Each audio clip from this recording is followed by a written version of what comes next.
Hello everyone, FPL Raptor here and welcome back to another video on my YouTube channel. In today's video we have my Game Week 5 deadline decisions. This is a weekly series where I discuss your final questions and dilemmas ahead of the upcoming deadline and also round up the latest press conference updates as well. If you did enjoy today's video, please do smash that like button, and if you're new around here, make sure to subscribe as well. But without further ado, let's jump into it.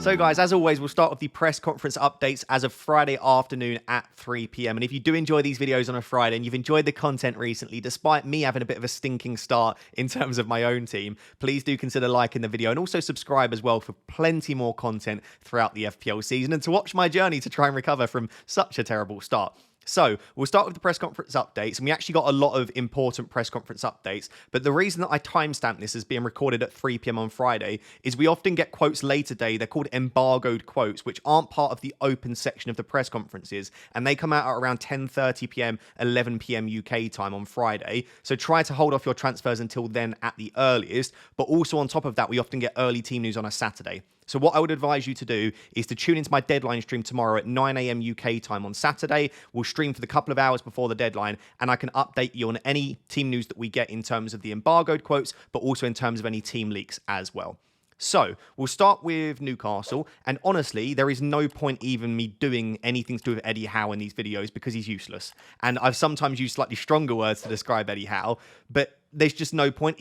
Like, some managers are a little bit hesitant to give too much away, and they're quite vague. I'll give Pep as an example, and we'll discuss Pep in a second. He's very vague, but I don't think Pep ever lies. Well, not to a large extent anyway. Eddie Howe just lies quite often, so I wouldn't really trust him at all. In fact, if he says a player's fit, I probably think the player's injured, and if he says a player's injured, I think he's probably fit. I remember last season, he basically ruled Gordon out. He was like, Gordon's injured, he's not trained at all. That was on the Friday, and then he played at 3 PM on the Saturday the next day, and he played like 90 minutes. So I don't trust Eddie Howe. But anyway, on Isak, what's happened with him is he came off at halftime in Game Week 4 with blurred vision. So a ball hit him in the face, it caused blurred vision, but also he's got some sort of toe injury as well, which apparently has kept him out of some team training.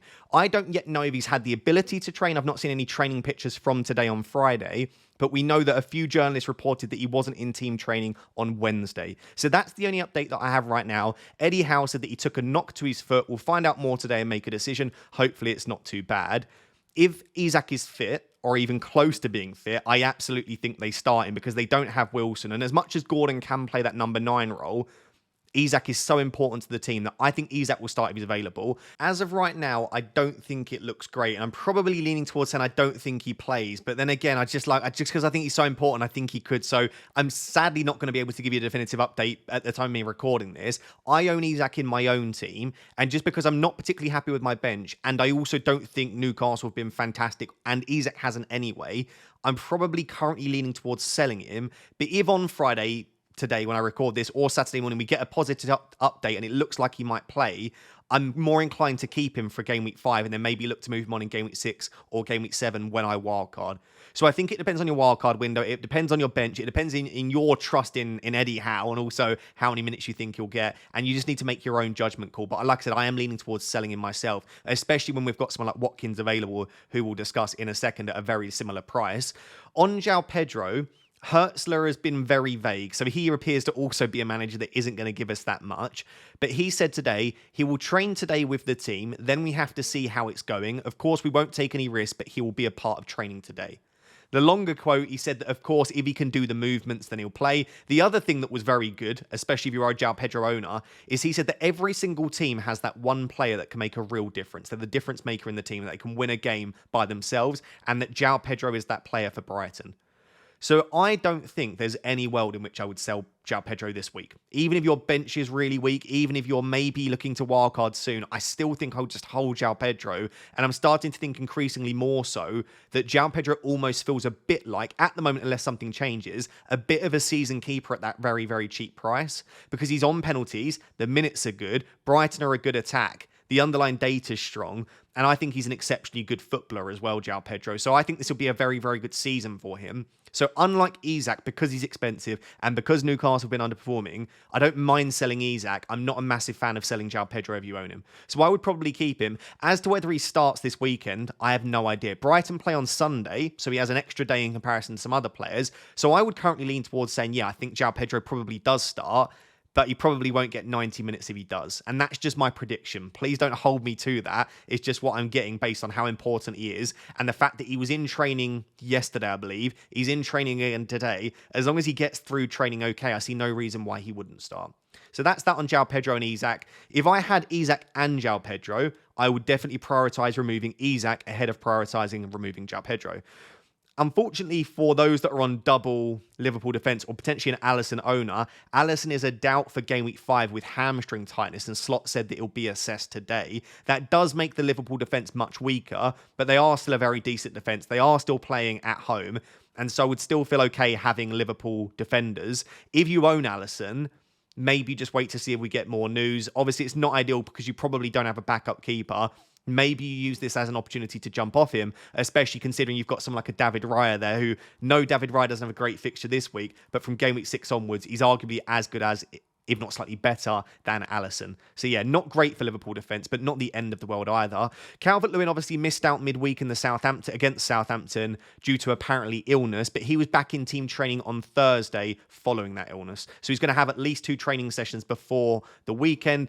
Again, I would be extremely surprised if it is just a little bit of illness and he genuinely was back in team training. I would be extremely surprised if Calvert-Lewin doesn't start and probably get close to 90 minutes as well. So if you were looking at getting Calvert-Lewin, as I am myself, and we'll discuss the cheaper forwards a bit later, that's pretty good news. On Man City, De Bruyne is apparently a doubt for game week 35, not quite, for game week 5 with adductor problems. He apparently feels a little bit better today, according to Pep, but not yet. And he said they had training later, he could be involved. It was the classic, we will see. And this is what I mean with Pep. He's very vague. Doesn't tend to lie too often, though. Although he did say after the Champions League game that it was a tactical substitution, and very clearly it wasn't, because it does appear that he's got a bit of an injury. Pep did also say that Phil Foden is now ready to play 90 minutes. I don't think he'll play 90 minutes, but it is a good sign that Pep has come out and said that he is getting back to full fitness. So that is really good. If you've got Foden still, I don't know what you decide to do because it's still not a great fixture this week. But I think from game week 6 onwards, I'm looking to wildcard in game week 7 still at the moment. I genuinely think Foden will start to come into our thinking. I think he'll be quite popular on a game week 7, game week 8 wildcard if he starts to get minutes in the starting 11. The issue with Foden is that Pep has spoken that he doesn't really want Foden on the wings, and there are only so many central positions. And as soon as De Bruyne is fine again, maybe he's even fine for this game, and they've got Gundogan, they've got a few other players, Bernardo Silva, who's playing centrally, Foden does have a little bit more competition than he had at points last season. So Ødegaard, this wasn't in the press conference, but Ødegaard is confirmed to be out for a while with significant ligament damage. Actually, later in today's video, we're going to discuss Arsenal in a bit of detail because I do think that weakens their attack, and I'm slightly worried about the likes of Havertz and Saka as a result. But just in case you haven't really been tuning into the news this week, Ødegaard is out for a significant period of time with damage to his ankle, which isn't great. And I not only think that'll affect their attack, it probably affects their defence as well because he's so important in terms of ball retention. So let's see how they got on. They managed to keep a clean sheet against Atalanta, but I'm just not so confident in Arsenal now moving forward. I think he's so critical to that team.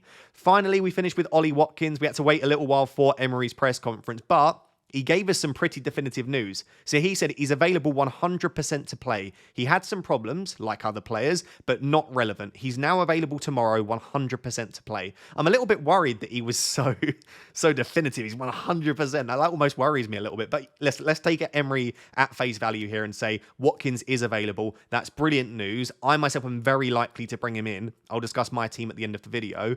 But yeah, if you're looking to bring in Watkins and maybe even captain him, this is great news.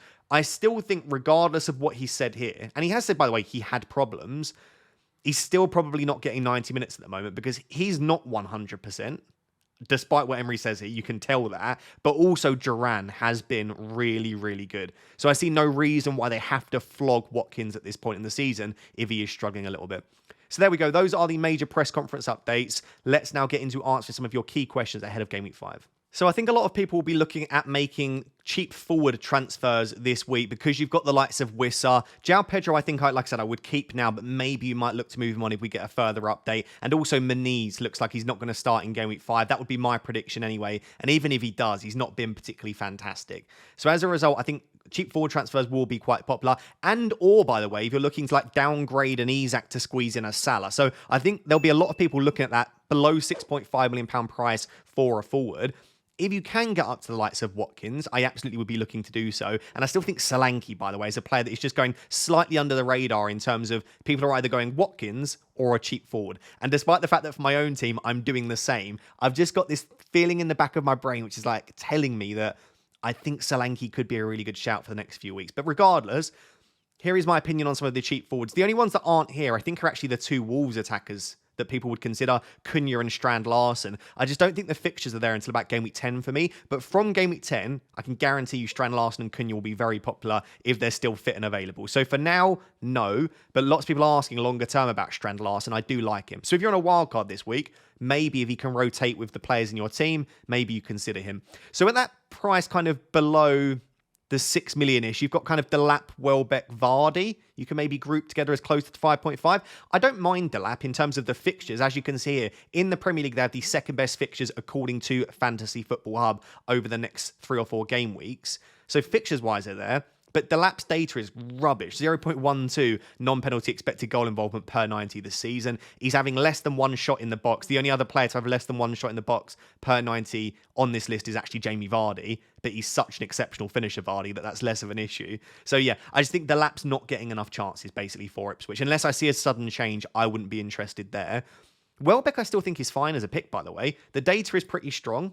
I think it's like 5th on this list, 4th or 5th on this list. Pretty decent, 0.51 non-penalty expected goal involvement per 90. The fixture this week is okay, although we've spoken enough about how good Forest are defensively.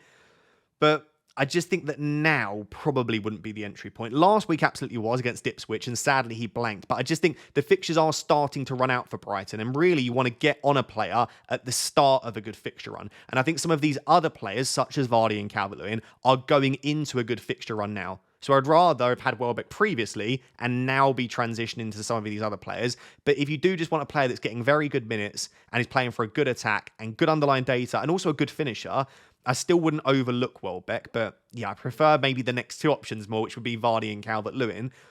On Vardy, his minutes have been so much better than I thought. If you look at his minutes in the Championship and also his final Premier League season, his minutes for Leicester in the last couple of years hasn't been that great. That does go hand in hand with his injury record hasn't been perfect. But even when he's been fit and available for Leicester, his minutes haven't been that good. But in the Premier League, it's just back to his best. It's absolutely brilliant to see. The only issue I have with Vardy, or there's two issues. Firstly, I don't think he gets a particularly high number of chances. You can see here, less than one shot in the box per 90. The thing is with Vardy, it's a bit like Haaland, and I'm not saying they're the same player, obviously. They're very different players now, but they are both absolute goal scorers, and they won't get many chances, but the chances they get are two things. They're clear-cut normally. Vardy won't be shooting from the edge of the box very often, but also they're going to finish it normally if they get that chance. So I like that about Vardy, and that's why it doesn't stress me out too much. But the other issue with Vardy is he plays against Arsenal in game week 6. So for me, in my structure, I would have to start this forward in game week 6. And as much as Vardy can score against anyone, that would put me off. Whereas some of these other forwards just have a really nice run of fixtures. So I like Vardy, especially if you're wildcarding in 6 or you can rotate him out. But if you don't have that ability, I think there are just players with a better set of overall fixtures. The thing is, from game week 7 and beyond, though, Vardy's fixtures are then very good again. So I do like him. He's a very cheap price, but I think there are some other ones I'd slightly prefer. And probably my favourite at the moment, and I've just got a bit of a soft spot for him, is Calvert-Lewin. Minutes have been pretty good. Underlying data is probably actually quite similar to Vardy. Maybe a slightly higher percentage of chances, but slightly less clear-cut. But the thing is with Calvert-Lewin that I like in comparison to Vardy is that the fixtures are better overall. There is not a single week coming up that I wouldn't be happy starting and playing Calvert-Lewin. So I feel like if you need this player to start every single week because you've only got 7 attackers rather than 8 and you can't rotate them out, Calvert-Lewin is that guy for me. And when I think about what do I want from a forward in FPL, I want fixtures, he's got them. I want good minutes, he's got them. I want penalties, he's got them. And I want a player that I think if they get chances, they'll score them. Calvert-Lewin, I'm not saying is the best finisher in the world, but largely speaking, I would expect him to take his chances. So there's very little that I dislike about Calvert-Lewin. And I know Everton haven't been particularly good this season, But from an attacking perspective, they are still creating a lot of chances. And Dwight McNeil has been brilliant. The amount that he's creating for Calvert-Lewin has been incredibly important. So yeah, I like Calvert-Lewin. I think the only criticism you could have is, I know I just said I feel like he takes his chances. Last season, he underperformed his XG by a ridiculous amount. His finishing was awful. And I actually saw a stat that he's one of the worst finishers in the Premier League in recent seasons. So maybe it's more of like I trust Calvert-Lewin as a finisher, but the data doesn't point to that. So that's the only slight issue. Calvert-Lewin is nowhere near as good of a finisher as Vardy if you look at the data. So that's where you have to use your eye test, common sense, football knowledge, and then link it with the data and come to your own decisions. But I've just got a good feeling about Calvert-Lewin. Maybe I'm slightly biased. Eva Nilsson at 5.9 million, probably the most underrated out of all of the options here. The only thing that I don't love is his minutes haven't been that high. He's getting 68 minutes per game so far this season. But his underlying data is strong. He's taken a good amount of shots in the box per 90 as well. And from game week 6, the fixtures are good for 6 and 7, but then they turn again from game week 8. They play against Southampton and Leicester in 6 and 7, but then from game week 8 onwards, they start to turn again. So as a little short-term punt, I don't mind Eva Nilsson. However, he did miss the penalty, which has obviously boosted his data slightly, and I now think that as a result, Kluivert will be on the next penalty. So if it had scored that pen, and we could have felt confident that he was on pens moving forward, I might have liked him a little bit more. At the same price as Calvert-Lewin and Eva Nilsson, you've got Nketiah. Nketiah had 90 minutes in his first game. We know that Glasner came out and said that we didn't pay all of this money for Nketiah for him to sit on the bench. He's always had really good data. Obviously, largely that is at Arsenal, and you're expecting the forward for Arsenal to have good data. But even here in the first game, 0.54 is very good. And he had 6 shots in the box in that first game for Crystal Palace. So I'm not expecting that every game. That was against a very weak Leicester defence. But regardless, I do think Nketiah is a really nice shout. My concern with Nketiah is he's not playing as the out-and-out number 9 for Crystal Palace, and he's also not on penalties. And so I always feel like, why would I not go for someone like a Vardy or a Calvert-Lewin, who is the main goal scorer for their team and also on penalties? Nketiah will be part of the attack. He's important, but he's not like that key part of their attack where he's going to be involved in such a large percentage of their goals. So that is my only concern with Nketiah, and why I would probably myself lean towards someone like a Calvert-Lewin or a Vardy a little bit more. Duran, obviously lots of people looking at, but he's averaging 25 minutes per game. The fact that we've now had Watkins cleared as being fit and available, for me, just means that Duran's probably not going to start again. And I know, look at this data, 0.93 non-penalty expected goals per 90. Involvement, I should say. 6.12 shots in the box per 90 as well. But he's not getting 90 minutes. He's getting 25 minutes. And as much as he has done very well in those 25 minutes every time he comes on, I need to see him getting more than 25 minutes. I need to see him starting. And as soon as he's starting, absolutely he deserves some consideration. But for me, I would never bring in a player that I don't think is going to start a game. And then Chris Wood, I've been saying all week, is a player that I'm just probably not giving enough consideration to, because his minutes have been pretty good, as good as the likes of Calvert-Lewin and Vardy. Almost the best on this list, after obviously Nketiah, who's only played the one game. Underlying data is strong. He gets goal-scoring opportunities. He takes shots in the box. Actually, Forest's fixtures moving forward aren't that bad either. I really don't mind Wood. I've just got a bit of a mental block against him because I don't think he's very good when I watch him. And I know eye test and a player being good or bad shouldn't impact them as an FPL option, but I just don't like watching him. I think he's clumsy. I think his hold-up play isn't brilliant. And he just seems to score tap-ins and headers. And as much as that is great from an FPL perspective, it is always a mental block for me bringing in Chris Wood that I would just rather bring in. Like Calvert-Lewin, when I watch Calvert-Lewin, I'm always really impressed with his all-around play, which is not a good thing to base my FPL decisions on, but I guess I'm just explaining why I have that mental block with Chris Wood. So yeah, there we go. At the moment, if I was to order these players, I would probably say Calvert-Lewin, Vardy and Nketiah would be my top 3. And then Welbeck would probably be just after that. It's just, I think you've maybe missed the boat for the best entry point. And yeah, Chris Wood deserves some consideration. So let me know. Sorry, there we go. Let me know who your cheap forwards are going to be down below. Obviously, if you have Joao Pedro, keep him. And if we 100% get confirmation that Joao Pedro is available, he would jump up into the top 3 comfortably on this list. I just think there's no point discussing him here because we don't know if he's going to be available for Game Week 5. So a difficult team to discuss and to know what to do with at the moment is actually Arsenal, for so many different reasons. The first being that they're now obviously without Ødegaard, and that massively affects the way that they function from back to front, and it will affect the way that they not only set up tactically, but also with the personnel. But on top of that, They've also got very difficult fixtures to try and navigate as well, because this week they've got one of the most difficult fixtures in the league against Man City away. We know that can often be quite a tight game, so it might be decent for defenders, but not necessarily one you'd like to own the likes of Saka and Havertz for. But then they go into that absolutely brilliant run, especially game week 6 and 7. They have two newly promoted teams, both at home, and we just know how good Arsenal are. And absolutely no disrespect to Leicester and Southampton, but those both feel like they could be 4 or 5-0 games. So you're really going to want to have 2 or 3 Arsenal for 6 and 7. They then play Bournemouth away, which isn't a bad fixture at all. But then the fixtures actually start to tail off again. They play Liverpool at home and Newcastle away. So it's almost like you've got this really tricky fixture here where you ideally don't really want your Arsenal assets to be starting, especially those attackers. 3 very good fixtures, especially in 6 and 7, and then they tail off again. But also Arsenal are just kind of a team, as they have shown over the opening 4 game weeks, where you kind of want them regardless. So I don't think any team or set of players are fixture proof. I think you always want to target the fixtures. But equally, some people have been asking me questions. If I had to start 2 or 3 Arsenal assets this week, would you mind? Not really, because you are still owning really good assets. And sometimes I get a bit carried away with owning players that have better fixtures from weaker teams and players that are weaker themselves, instead of the likes of Gabriel, Saka, Raya. They're just such fantastic options that it might not matter quite as much.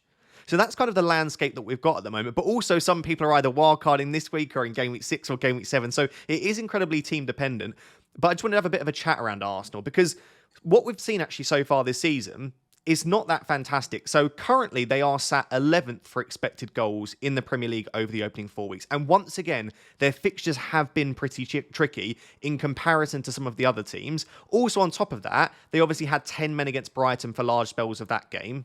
So there are a few things that you need to take into account, but attacking-wise, they've really not been too great, even when Ødegaard was there. Obviously, without Rice and Ødegaard in Game Week 4 affected them, but I guess this just shows that thus far, they haven't really got going quite so from an attacking perspective, but they still score goals, and the likes of Saka and Havertz are involved in such a large percentage. When the fixtures start to improve, I still think they will get goals, but also they've not been perfect defensively. They're actually sat there at 6th for expected goals conceded. Again, that's honestly pretty good, but it just goes to show that they haven't been that elite defense that we've seen last season in particular.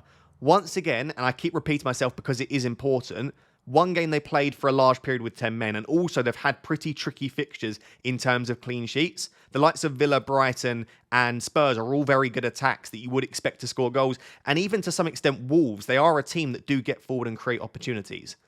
So the data doesn't stress me out. It doesn't make me think that I wouldn't be having Arsenal assets in my team.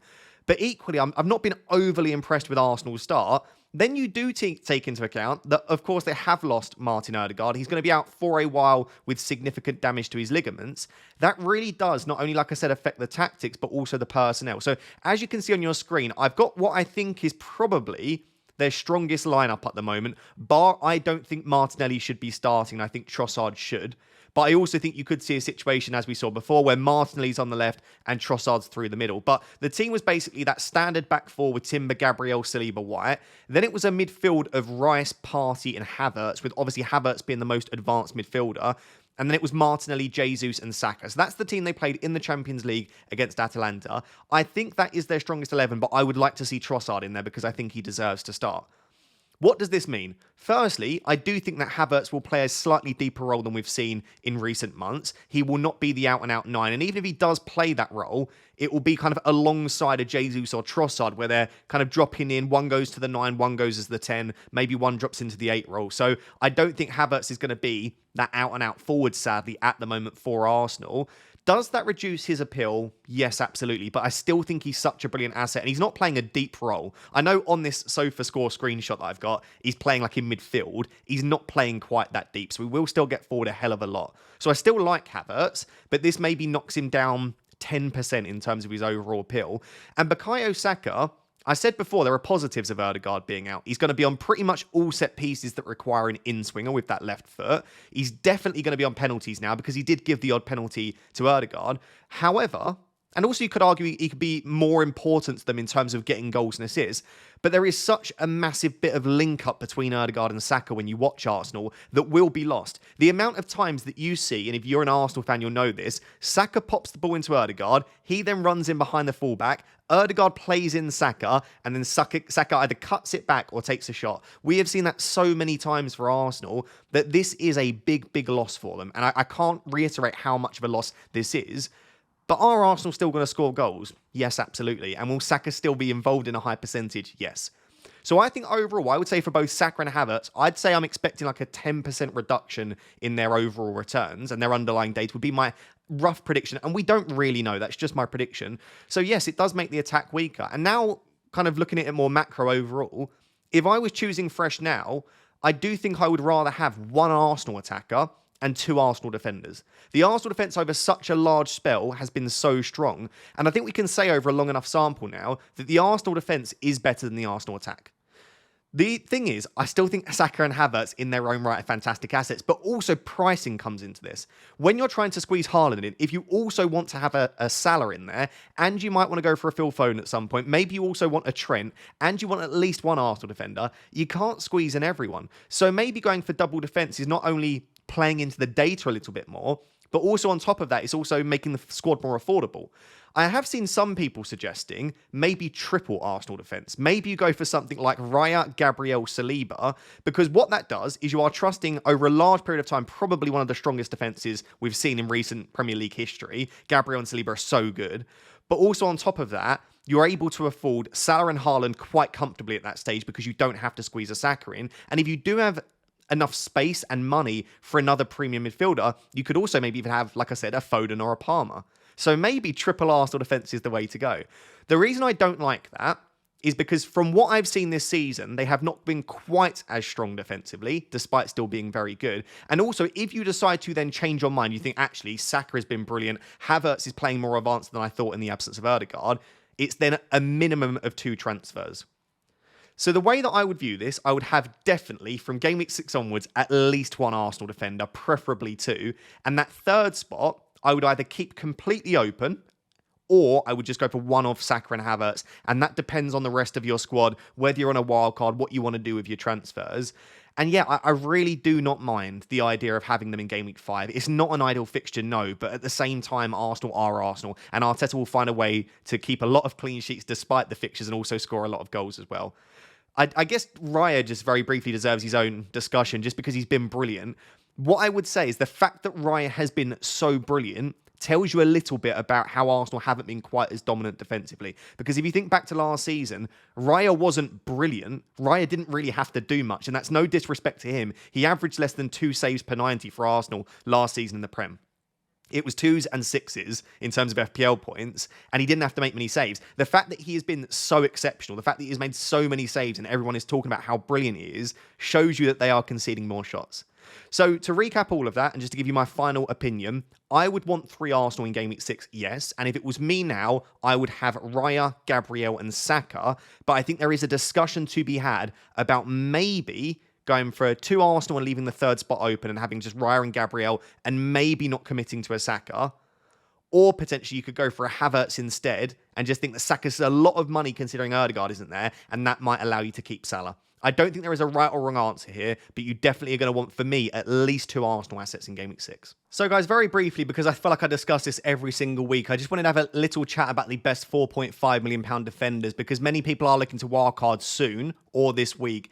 And it is an important part to get right in your team because you don't want to be using lots of transfers on that cheap defender position in your team. And assuming you want to squeeze in some of the better players, you absolutely do need to consider the fact that you're probably going to have to go for at least one cheaper defender.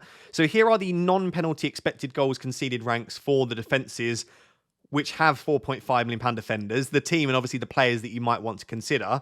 And I do think that Forest probably are the defence that you want to invest in at the moment. The fixtures coming up are pretty good. Last season, they were the 4th best defence in the league for non-penalty expected goals conceded. This season, they are currently 3rd. Yes, they have had good fixtures, so you have to take that into account when you look at their defensive data this season, but they just showed against Liverpool that even against tougher opposition, the chance for a clean sheet is there. So Aina for me is probably the best £4.5 million defender you can invest in at the moment. I know some of these aren't exactly 4.5, but let's say they're 4.5 defenders. Aina would be up there for me. You could go for one of the centre-backs if you wanted to as well.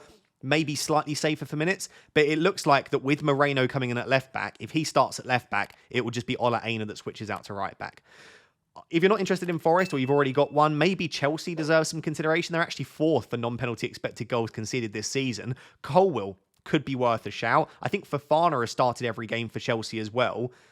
I just still don't feel like I fully trust the Chelsea defence. I don't know why. And also, I feel like the attackers are probably worth investing in a bit more. But this suggests that actually Chelsea are a decent defence. So maybe someone like a Colwill or a Fofana, if they continue to start, could be a decent shout. Villa have actually been 5th for expected goals conceded this season, which I was very shocked about. They've not conceded too many chances and maybe been unlucky not to get more clean sheets. And so the likes of Pau Torres, Konsa, even Luca Dean, whose minutes look really, really good, they're all very good shouts below that 5 million price. In fact, Luca Dean, if his minutes continue to be as good as they are, is probably a bit of a bargain considering how attacking the man is. I think he's had the most big chances created of defenders so far this season. And he's like 3rd or 4th in the league. I think only Dwight McNeil and maybe one other player have had more big chances created. So I really like the look of him. Still sub 5 million and a really good shout as long as Maatsen doesn't get a start at some point. Fulham have been very good defensively this season, much better than last season. My only concern in trusting that data too much is they've also not had particularly difficult fixtures. They've played against Ipswich, Leicester and West Ham. And Manchester United in game week 1 absolutely battered them. They got like 2.6, 2.7 XG in that game. So I still don't feel like they've had many tests for them.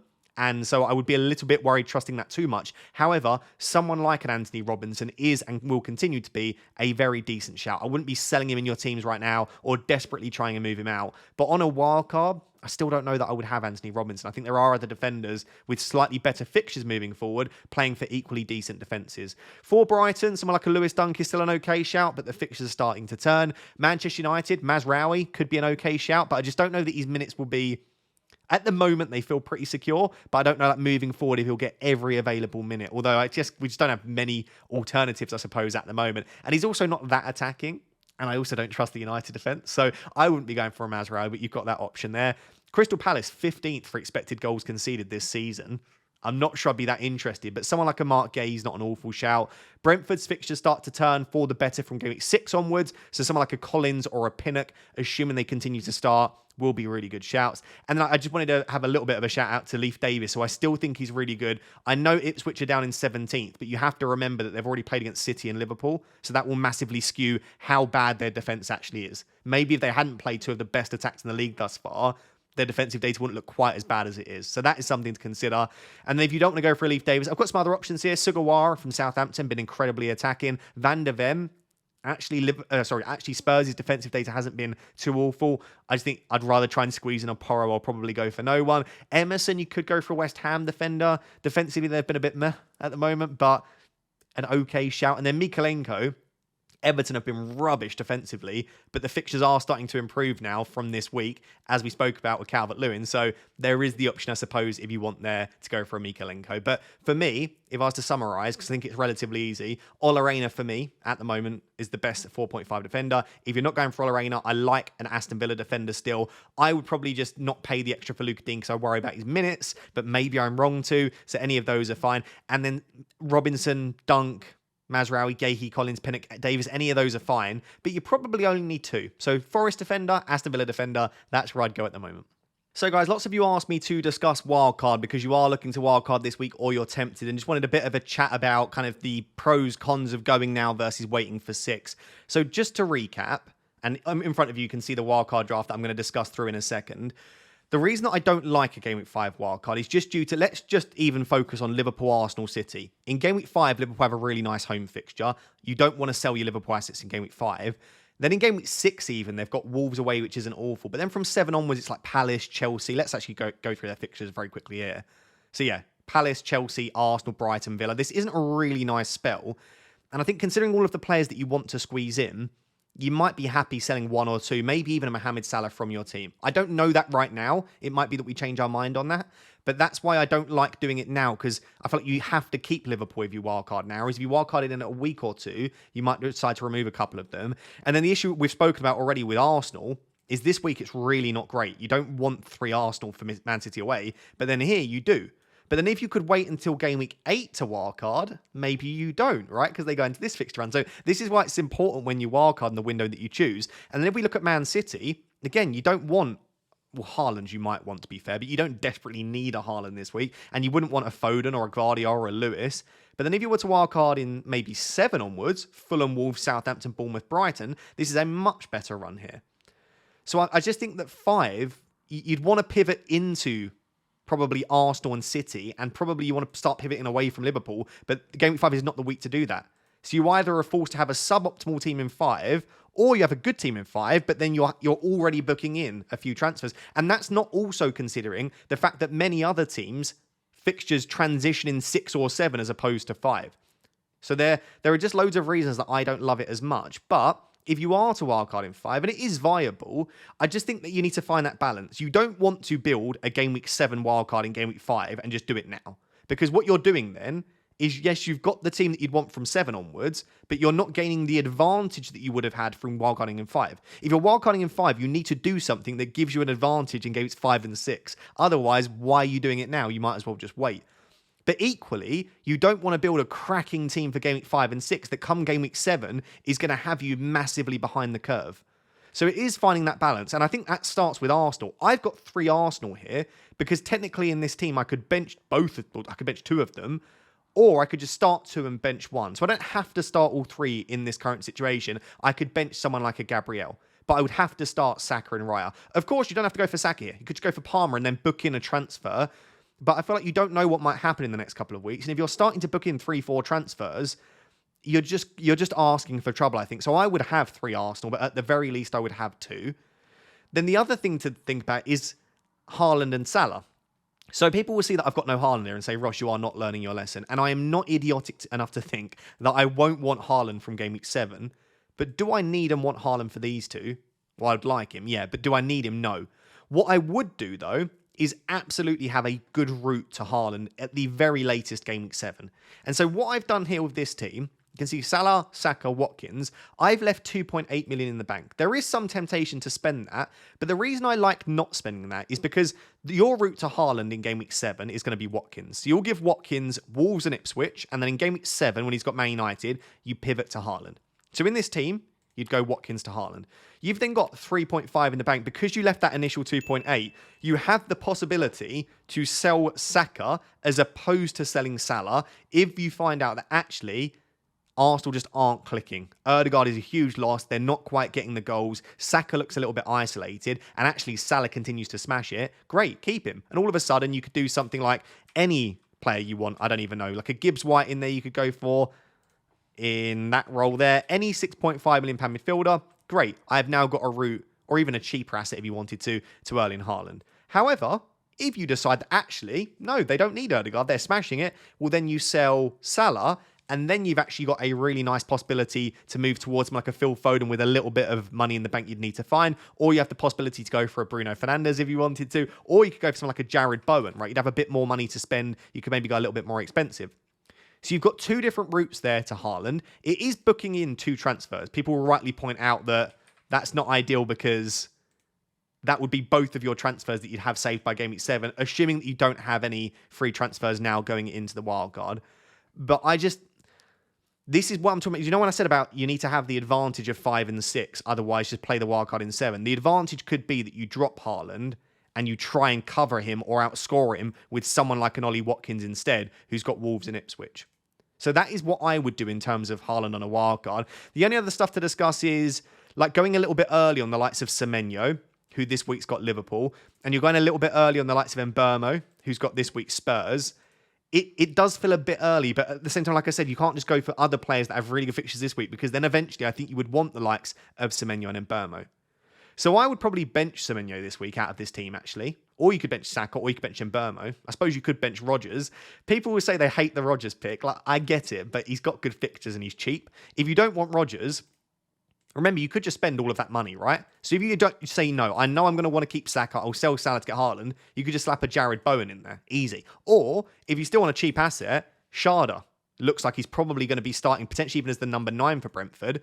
That's a decent shout. And it still leaves you that money in the bank to be able to sell Saka as opposed to Salah to bring in Haaland. So you've got lots of possibilities with this team and how you rock it. The players that I would be very excited by is that forward line. I think you can get in Calvert-Lewin and Vardy, who play against each other this week. Again, if you wanted to spend that money instead, in that Vardy spot, you could even go for someone like a Solanke, who I think will be very, very, very lowly owned amongst engaged managers this week. You've got loads of ways you can attack this. And also, you don't have to have Trent. I've got Trent in there because I just think he's so brilliant. But you could have a Robertson in there. Or, and this is the final thing I'll say, because there are just so many permutations and different combinations you could go for. But you could even go for, like I said, that triple Arsenal defence. And then in that Solanke spot, I don't know that you'll be able to afford this exactly. But let's go for an Erling Haaland in there. You're not going to be able to, are you? Then you'd maybe have to drop a Watkins to like a Vardy. Like that, and then in this spot here, yeah, you could chuck like a Jared Bowen. So this is the other way that you could approach it in terms of structure, is you go for triple Arsenal defence with Raya, Gabriel, Saliba, and then you have to just start Porro each week. You could even take a little bit of money out of the defence. You don't have to have a Pedro Porro in there. Chuck a Jared Bowen in there where Saka was, and then you can squeeze a Haaland and Salah in there together.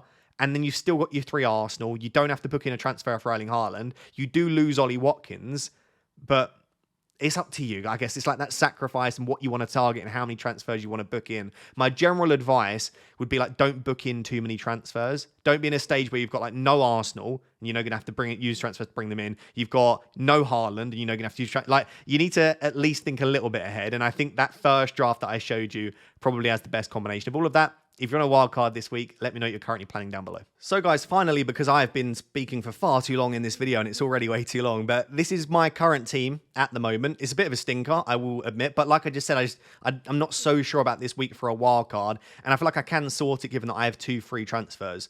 So in terms of what are the issues in my team, I'll be honest, I only see 3 major issues, and that is Menez, Isak, and Jota. And Jota might not even be a major issue.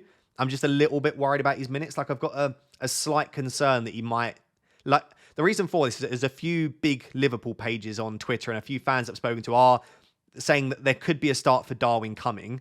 He did say in his sort of press conference slot that Darwin is obviously the only player not to start for slot in terms of those attackers, and that he's been playing very well and that he's getting fitter, but Jota has been brilliant this season, is basically what he said. And so I still think Jota will probably start, but I do have that slight doubt. So it's about, I've got 2 transfers. I could take a hit, by the way, but I'm currently looking at the moment, Menez to Calvert-Lewin. I just like Calvert-Lewin. It's not any more money, right? I'm not losing money by making that move. In fact, I'm gaining 0.1 at the moment. And I know he's flagged, but he's, as far as I'm aware, back in training. So Menez to Calvert-Lewin, my 1 transfer. From there, I could just potentially roll, hope that Isak is fit and plays. And if he doesn't, I could then just get whoever's on the bench out of Robinson and Gabriel. So I don't even have to make another transfer.